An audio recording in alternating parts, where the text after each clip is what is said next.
Welcome to the Noble Ape podcast, Ape Reality.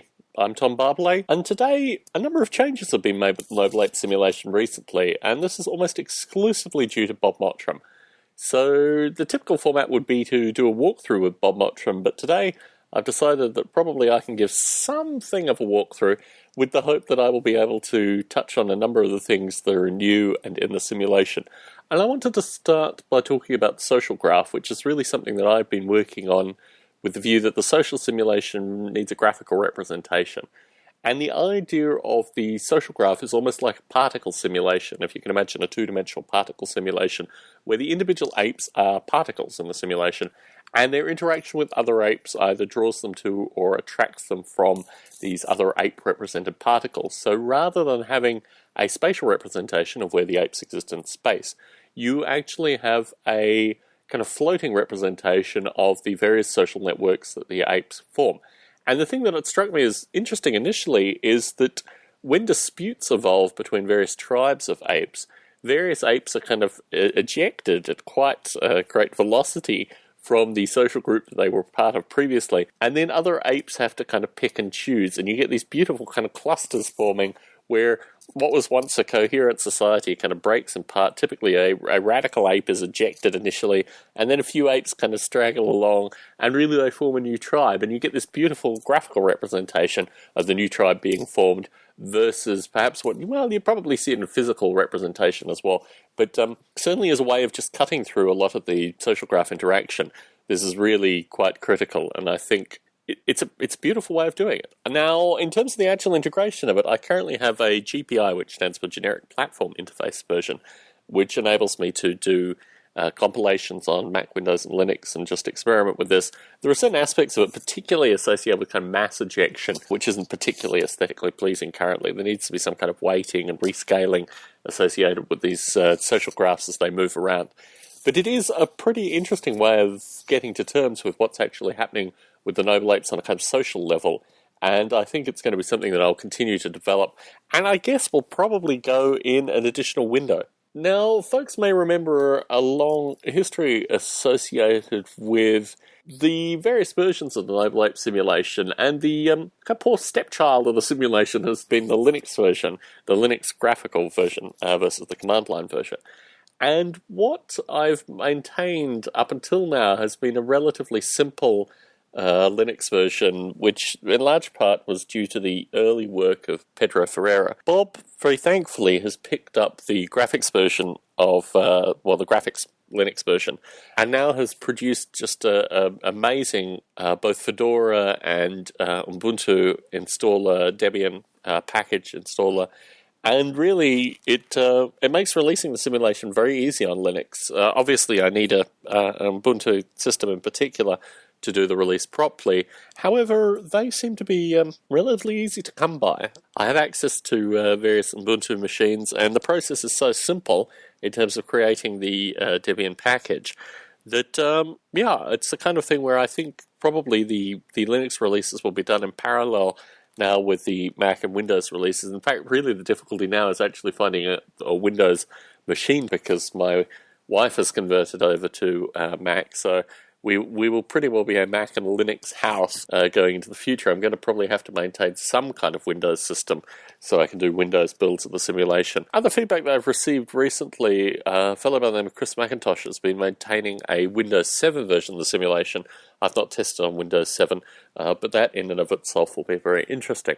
So that's the general discussion associated with what's been going on with the Noble Ape simulation, but the really interesting stuff that's gone on recently is this idea of language. And Bob Mottram has a particular implementation of language through something which is very similar to, if not identical to, Red Code, which folks will remember from Core Wars, which was a kind of fixed-based memory, long-term programs evolving, eating each other, these kind of things.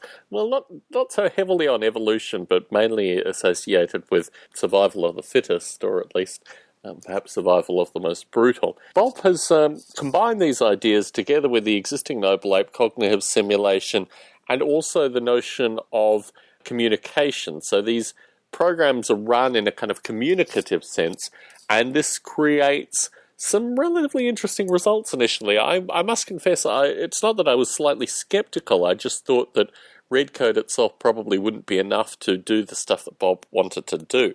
But with a few minor tweaks, he's actually been quite successful in getting the kind of results out that he needs in order to explain some of these language interactions. What interests me, particularly because there are kind of movement interactions and other things, is whether the various Noble Ape tribes will develop things like social dancing and things like that. I think there's a lot of potential there. Two-pronged concerns, which I think are relatively easily resolved. The first is that a large part of the red code implementation is very similar to ApeScript, and ApeScript has the benefit of real-time debugging. Truth be told, the red code also has an output, but it is not quite as easily humanly readable as the ApeScript debugging output. My thought is to expand ApeScript a little to allow for the components that are used in red code, and also to expand the debugging. Now, ApeScript exists in two forms. It exists firstly in the text-based script, which is then parsed and created into an interpretable bytecode, which is then fed into the ApeScript interpreter. And the interpretable bytecode is very similar. It has a larger memory space, but aside from that, it's very similar to red code. There are, I think, maybe 4 or 5 different additional instructions that would need to be added to ApeScript, and potentially maybe a subscript of ApeScript for the red code implementation. But in terms of the actual interaction with both external apes, ideas of external apes, and also aspects of the social graph and other things, all that is there with ApeScript, with the advantage of actually having this very rich debugging output. So I guess my sense is that in the medium term, this will be converted from the red code implementation, what's currently called brain code, into ApeScript. And that is a project which is taking shape in my own mind, but will probably be a kind of critical weekend implementation. In addition to this, actually getting the Linux GUI version back at the forefront of my mind has identified a couple of issues which are relatively easily resolvable. In fact, truth be told, if I wasn't recording a podcast currently, I would probably be fixing those issues. But just limited issues associated with the menus. It's still set up for the old 4 windows. The mouse clicks don't work through the map interface in particular. But I think all these things are doable. All these things are fixable. And it's certainly something that really will probably take less than half a day's worth of work to get up and running.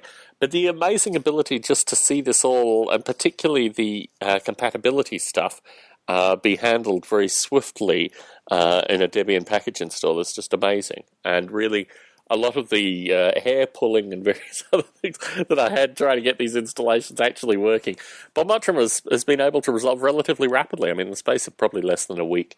So hats off to Bob Mottram because he's just doing some amazing work currently. I'm kind of gathering together a Noble Ape care package, which is what I do for folks that do extensive development with Noble Ape. I kind of generate stuff together, create a box and just send it off to them, and I think Bob certainly owed one of those currently. Anyway, this has been a impromptu Ape Reality. I'm going to start recording these more and more with my new laptop, just using my iPhone headphones and getting the audio out there, because I think, folks clearly listen to Ape Reality and clearly like to hear the updates, and there's certainly a lot going on currently. If you go to the nobleape.com/sim page, you will actually see a graphical representation of the amount of source code that's changing and the general day-to-day development of Noble Ape as it goes through the Subversion repository.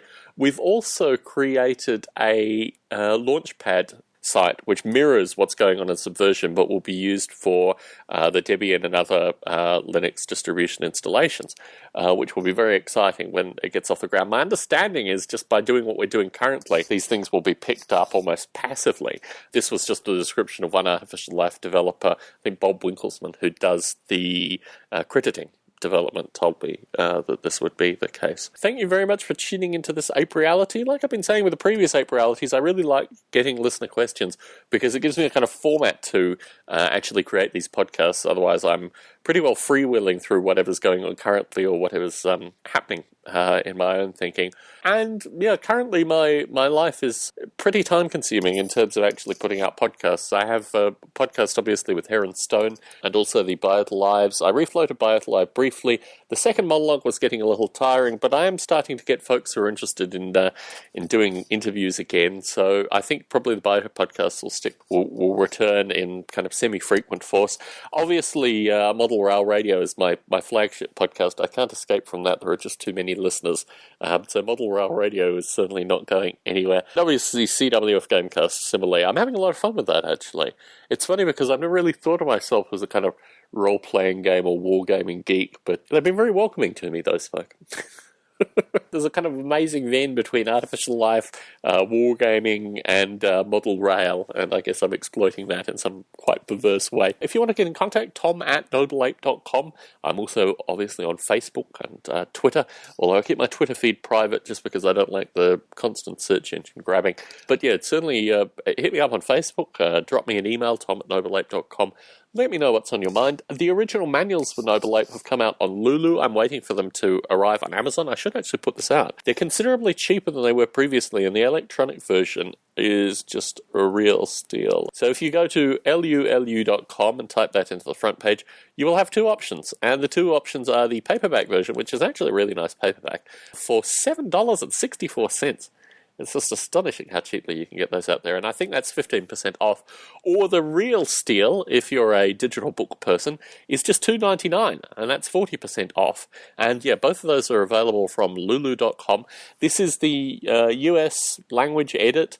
I think it's been pretty heavily cleaned up. The view is that it will be slipped in with probably the Biota transcripts as they're sent out to some academics who are interested in early artificial life development and getting their students interested in artificial life. And the original manuals really are a testament, I guess, to my experiences early on developing artificial life. It's made me want to actually write more contemporary stuff associated with that, particularly because of this format. I mean, obviously with open source and what have you, I put a lot of stuff out there free. You know, there are still bibliophiles, there are still people like e-readers, these kind of things. This has been a useful mechanism to get information out there. And I think it's a pretty nice edit, actually, the original manuals. The last one was on Cafe Press. That was, I think, $15. It wasn't quite as sleek, it wasn't quite as edited and formatted as this copy of the original manuals, and obviously this copy is less than half the price. In fact, a small fraction of the price in electronic form. lulu.com, the original Manuals of Noble Ape. If you type that into the search, you will get the two options, either digital download or paperback. And my understanding is it should be appearing on Amazon in the near future. And I think it'll probably be for the higher prices on Amazon, unfortunately. So your best bet is really going to Lulu and pick up a copy now. Thank you very much for tuning into this podcast. Look forward to you tuning into the next podcast.